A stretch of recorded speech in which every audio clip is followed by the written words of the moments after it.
Olá pessoal, bom dia, tudo bem? A gente sabe que a maioria das coisas que nós vemos no mundo que são passadas como sérias, na verdade, nos bastidores você vai ver que de seriedade não tem de nada.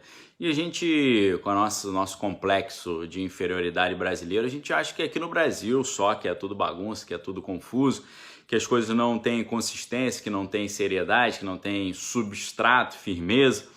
Mas quando você olha esse vai e vem aí da Organização Mundial da Saúde, das opiniões, das pesquisas sobre os medicamentos, você vai ver que o negócio não é sério, né?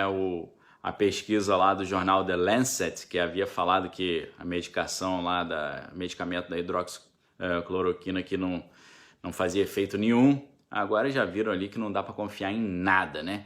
E esse vai e vem nas opiniões, essa mudança, né, essa inconstância é um traço dos tempos atuais, né?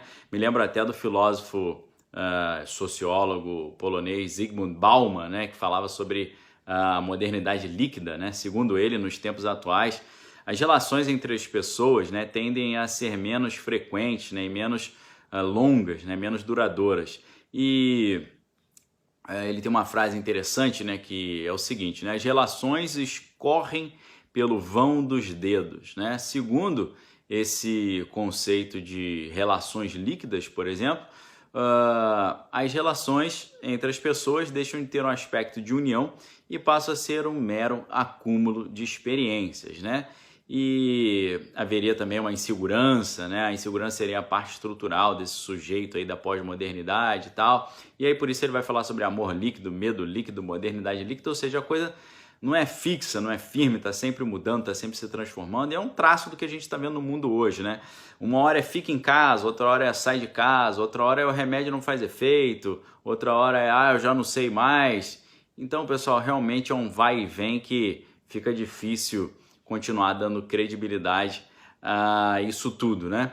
E por que eu estou falando isso, né? A gente estava vendo lá aquela ideia de fica em casa sendo pregado pela grande mídia, por toda a oposição, e eu quero ver o pessoal mudar esse conceito, né, dentro de um cenário como esse que tivemos no dia de ontem, uma vez que o Ministério da Saúde divulgou na noite de ontem o seu boletim diário aí da situação da saúde no Brasil, mostrando que o país teve 1.473 óbitos, né, confirmados nas últimas 24 horas, completando ali uma marca de 34.021 no total, né? Esses dados aí mostram, né, o terceiro dia consecutivo, um aumento ali, os maiores números contabilizados aí nesse período, e colocaram, por exemplo, o Brasil no terceiro lugar, né, entre os países que mais perderam vidas, né? O Brasil ultrapassou a Itália, tudo bem que a Itália tem 60 milhões de habitantes, né? A Itália tem bem menos pessoas do que o Brasil, né? O Brasil passa de quase 220 milhões de pessoas, né? Então, quase 4 vezes mais gente. Então, era meio que esperado, né, que o Brasil tivesse mais casos, tanto casos confirmados quanto casos de perdas, né? Mas o Brasil ultrapassou a Itália e estamos atrás apenas do Reino Unido, com quase 40 mil óbitos, e dos Estados Unidos com 110.144, né? Então eu quero ver num cenário como esse, o pessoal que estava falando hashtag fica em casa, começar a falar vamos todos para a rua, né? E na verdade eles não estão tendo a ideia de fazer isso, a ousadia ou a imprudência, né? Dependendo de como você vê essa história, uma vez que nós vimos ontem que várias lideranças, né, de 6 partidos lá no Senado divulgaram uma nota ontem, né, em que defendem que os manifestantes que desejam comparecer aos protestos contra o governo Bolsonaro, previstos para acontecer nesse domingo, eles estão dizendo para o pessoal desistir, né, desistam de comparecer, tá?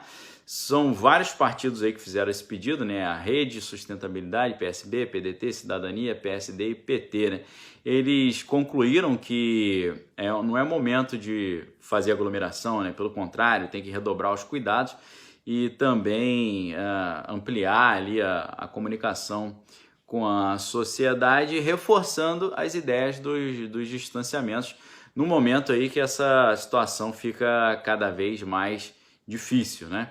Então, realmente não tem contexto para fazer uma opinião líquida, né? Voltando ao Zygmunt Bauman, para ter uma opinião líquida dessa forma, né? Não dá para ser um sofista nesse momento, porque a gente está lidando com vidas, né?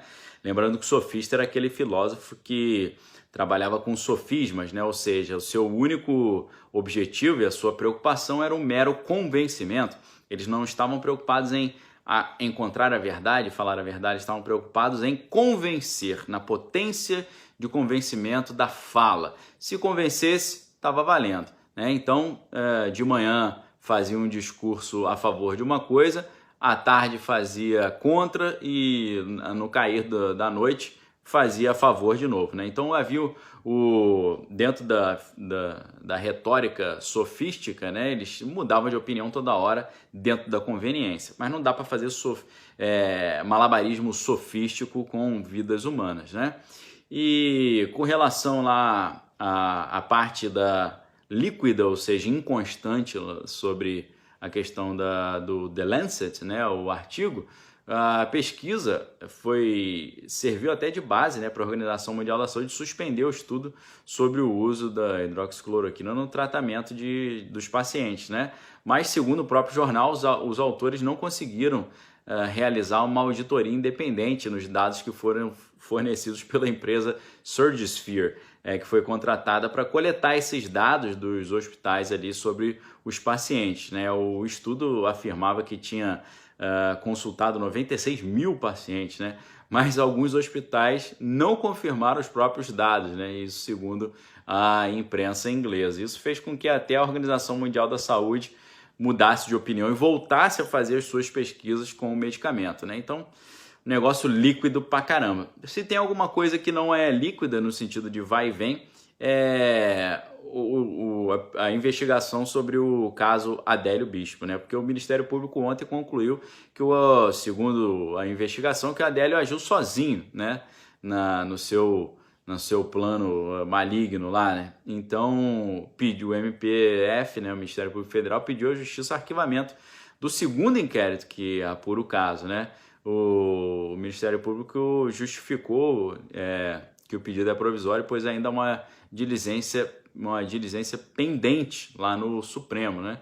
E vamos ver como é que vai terminar essa história, né? Pelo menos nessa história é sempre a mesma opinião, né? Agiu sozinho, continuam falando que agiram sozinho, mas que ele agiu sozinho, mas falta essa diligência. Vamos aguardar para ver se vai haver uma mudança líquida nesse caso Adélio também, que é um cara escorregadio, né? Difícil de tentar encontrar ali realmente o que está por trás disso tudo. E é isso aí, pessoal. Tô achando aí que esse negócio de manifestação aí contra o governo tá meio sem clima, uma vez que até essas lideranças aí se opuseram. Vamos ver como é que vai ficar essa história, tá bom? Obrigado pelo apoio, examine todas as coisas, retém que é bom, se inscreva no canal, me ajude a divulgar aí. E se você quiser participar do nosso grupo aqui exclusivo do canal, clica aqui embaixo, primeiro link na descrição. Você vai ter acesso ao Direto do Bunker, onde a gente está estudando sobre a historiografia militar, né? Estudando ali sobre como a mídia aborda as questões, né? Questões ali de teoria da comunicação e tal. Vale a pena, a galera tá gostando muito. Fica o convite, tá? Uma ótima sexta-feira para vocês. Um abraço, fiquem com Deus. Examine todas as coisas, retenha o que é bom. Valeu!